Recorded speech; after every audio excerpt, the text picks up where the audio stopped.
It's time for Ask Mike Mondays. Mike answers one listener's question every week. Here's Michael Becker and Paul Peebles. Welcome to Ask Mike Mondays. I'm your host, Paul Peebles, National Underwriter for Old Capital. And joining me today, as always, smartest guy in the room, Michael Becker. Hey, Paul. Michael, who has a little bit less than 5,000 apartment units in the Dallas-Fort Worth area. He is up to his eyeballs in non-recourse debt. That's good. How do you sleep at night, my man? Like a baby. And over 300 unique investors. So Michael, who's a former banker with a very large regional bank, transferred over a number of years ago into the apartment owner-manager role. He is the smartest guy in the room. So Michael, we had a real quick question that came in I thought was probably a pretty interesting one. Is when negotiating a purchase sales contract, can you give me a couple of examples of deal points that the seller or the buyer wanted that you didn't want to give in on? And how did you negotiate through it? And give me an example of some sticking points. Yeah, the PSA is certainly obviously very important when you're going through this. So PSA, purchase sale agreement. So it's kind of the acronym everyone uses is PSA. So it's kind of synonymous with a contract. So make sure if you hear that, that's just kind of jargon for contract essentially. But, there's a lot of key things in there. Obviously, the major points are like purchase price, how much earnest money that you have. Is there earnest money that is non-refundable out of the gate, or do you have some sort of contingency in your contract? So normal contingencies are things like financing contingencies. So if you can't get approved for a loan in a certain time period, you can get out. There's also things that are typically like due diligence contingencies, so you can go in, have the chance to inspect the property. If you find any physical reasons, any physical issues, you can terminate the contract for any reason. So those are kind of your normal contingencies. In normal markets, those are typically always in contracts. In a very aggressive and competitive market like we sit in today, those are things that, you have to kind of forego in a lot of cases to win the contract versus other bidders. So, going non-refundable with money out of the gate is more typical now today than not. So those are some things to think about as far as like earnest money timing. You got to think about, make sure you understand that in the contracts. And make sure, also certain contractual timelines in the contracts as well. So if you have to give notice by this certain day, or if you have the right to extend your contract another 30 days by giving proper notice, you need to make sure when you guys get into contract that, what we always do kind of as a tip is we just go put in calendar invites a day or so before all the major events happen. So this pops up in our calendar. We know that we need to take action and not miss it as well. Usually you can get a critical schedule of dates from the title company once the contract's in, and then everyone kind of agrees upon these timelines. And that would be something I would certainly recommend, that you get a critical, dates letter from the title company once you get an escrow. So with that said, a couple things kind of moving forward, a little bit more granular that I've maybe made a mistake on early on in the career that you kind of learn and you don't want to replicate, or I've seen other people do. One is on the due diligence items. So typically when you put a contract together, there's a schedule of due diligence items that the seller has to provide the buyer. And they typically have 3 or 5 business days post execution of contract to deliver it.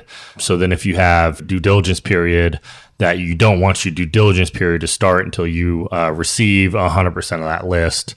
So a lot of people have their diligence clock ticking if you have a 30-day due diligence period, but the seller doesn't provide you the stuff for 20 days into it, then you don't have a whole lot of time to get in there and analyze your stuff. So if you are able to get due diligence period, certainly make sure you try to tie the start of that due diligence period to the receipt of all that data. So that's one tip I want to make sure I put out there. Another thing you need to make sure you pay really close attention to, in particular on apartments, there's a lot of like service contracts in place, and some of them must be assumed and some of them can be terminated. So you need to make sure you understand what contracts need to be assumed. So typically on these older properties, most of them have a laundry contract. So you need to make sure you understand what's in that laundry contract. You need to assume it. A lot of them have cable contracts. So you make sure you understand those are 2 that you typically have to assume. And then there's the other utility contracts. Like sometimes we sold a property and the guy didn't realize that we had a electric contract in place. So he went in and put on a second electric contract and oops, they had to assume ours. And then he's calling me a few weeks later trying to ask me for help, but he had double booked electric contracts and he got himself in a position where he potentially had to pay a pretty large breakage fee, in the 5 figures to get out of it. So paying attention to the contracts that, he clearly was provided the contract, he just didn't pay attention. Those are things you need to pay attention to. Otherwise, you're going to get yourself in a pickle. Speaking of cable and laundry contracts, usually when the properties go into these contracts, there's typically some upfront bonuses that the owner is paid. So you want to pay attention to the fact that they just put a laundry contract in place on your property that runs for 10 years. And they put it on place 3 months before they went to market with it, and they got paid a $20,000 upfront bonus. You should be prorated, your percentage of that contract. So if they've owned it for 3 months, you should get the other 9.7 months or whatever of the bonus prorated to you as a credit at closing. So those are things that you should pay attention to, because they're going to get the bonus and you're going to get the contract. So that's as a seller, that's good if you can get that pulled off. But as a buyer, you want to pay attention to those upfront bonuses and try to negotiate that in the prorations. And then finally, casualty clauses. So what the heck is a casualty clause? So in these contracts, they all typically have what's called a casualty clause, which relates to, anything that happens to property, like fire or hail or wind damage or water damage. So any sort of event that can disrupt the building operations or anything that can impact the physical building, typically it's like an insurance clause. So these contracts typically are written where there's like a minimum threshold of if if the casualty clause is 5% or so or less of the purchase price, that you can't get out of the contract. But if a tornado comes in and takes out half the buildings, a buyer can terminate the contract and move on. So you need to pay attention to what the threshold is going in, and make sure it's not some absurdly high number if you're a buyer, or a ridiculously low number if you're the seller, because you don't want the buyer to have an out if you have one unit burned down or something like that. And then how does the insurance proceeds? What are the clauses and the provisions in the contract that if there is a casualty event, how does the insurance go through, from the seller to the buyer? Typically the buyer is credited the deductible and then assigned the insurance proceeds after that. That's pretty common. We bought a property in Denton, and while we're in escrow, we had, a building burned down. So that's what we got. We got the insurance proceeds assigned to us and got credited at closing a $50,000 deductible, which was the seller's deductible. So those are some things to think about, some gotchas in these contracts that if you're new, you certainly, don't pay attention to them, but those are certain provisions that are definitely important in there. Anything else you want to add, Paul? Just on the financing side, the thing that I would love is a financing contingency. So you go under contract and you're buying a $10 million property, and we've already have the deal sized up, and we're going to do an 80% loan for, so let's say $8 million. So that's pretty standard. But for some reason, the seller takes their foot off the gas and the collections start to fall apart. Like we've mentioned before, tenants start falling out when the management company doesn't take care of their customers. And all of a sudden we go down from a 90% or 95% occupancy down to an 85 or 80% occupancy. That's going to change the amount of loan dollars, since the collections are falling like a knife. Is what can we do with loan dollars that continue to fall because of collections fall? It means that you got to bring more money to the closing table.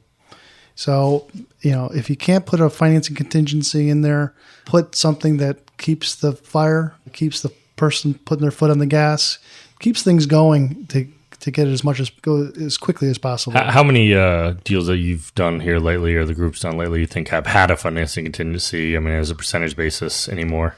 Probably about 25 to 30%. So the majority of these, or the vast majority of these, are now have no financing contingency typically, right? That's correct. And so what happens is they'll go hard with $100,000 or $200,000, and everybody thinks everything's great. And then 30 days we have a rent roll that comes up with tenants jumping out of the building. And then we have another rent roll that comes up that tenants are jumping out of the building.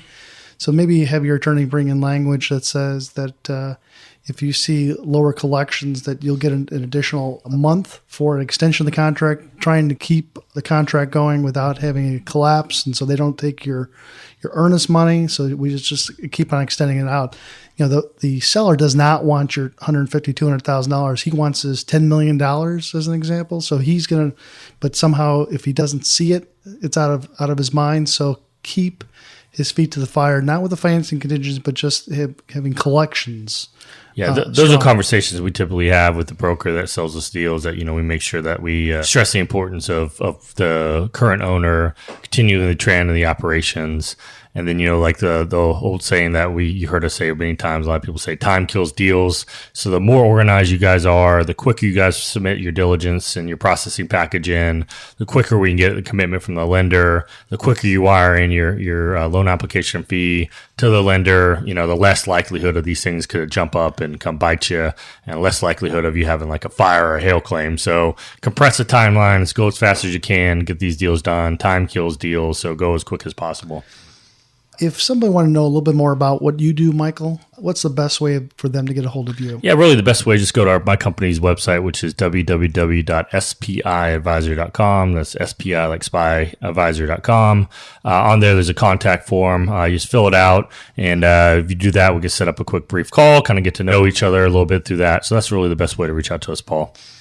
So tell us a little bit about what's going on with Old Capital. Well, we've talked about it a bunch, but we have the Old Capital Multifamily Conference in Dallas, Texas, at the Addison Convention Center. That's coming up on October 5th.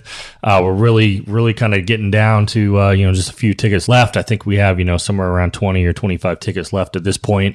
So please make sure you go sign up. We're going to be at capacity at this thing before we know it. I'm pretty sure it's going to be sold out. On there, we've already talked about some of the panels on the previous podcast. We have the broker panel, we have management company panel, and then we have a lender panel. So I'm not quite sure who's hosting that one, Paul. I think that's me. That's Paul. So Paul's going to host the lender panel. So maybe you tell me a little bit about what are people going to learn on the lender panel? Who's going to be on it? So we'll have representatives from the groups for Fannie Mae and Freddie Mac, and then also some banks, and to give you just a kind of a general idea of how these transactions are financed. You bring in 20 or 25%.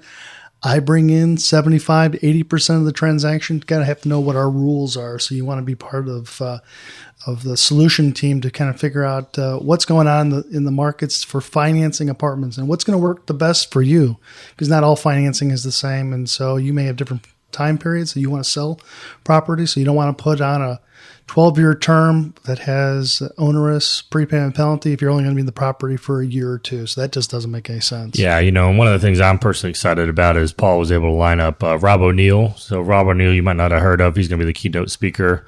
He's the gentleman that was part of SEAL Team 6 that took out Osama bin Laden. He's the last person Osama bin Laden never saw was Rob. Maybe never even saw him. I don't know. I guess we'll hear his story when he talks about it. So he's going to come up and talk about teamwork. He's also part of the Captain Phillips team that took that out. So took out the Somali pirates, if you guys saw that movie. So certainly has a lot more interesting life than Paul and I, and I'm looking forward to hear some of his stories and talk about teamwork. That's going to be a good conference. So to get tickets for that conference, go to oldcapitalpodcast.com, oldcapitalpodcast.com, right-hand side. Click the button to get some tickets. So we'd love to see you there. Come up and say hello to Michael or myself. You'll recognize Michael. He'll have the biggest head in the room because he's the smartest guy. I don't know that. Not in that room, maybe. I don't know. We'll see. There's some smart people in that room. So thanks for listening. I'm Paul Peebles. I was Michael Becker. Have a great day.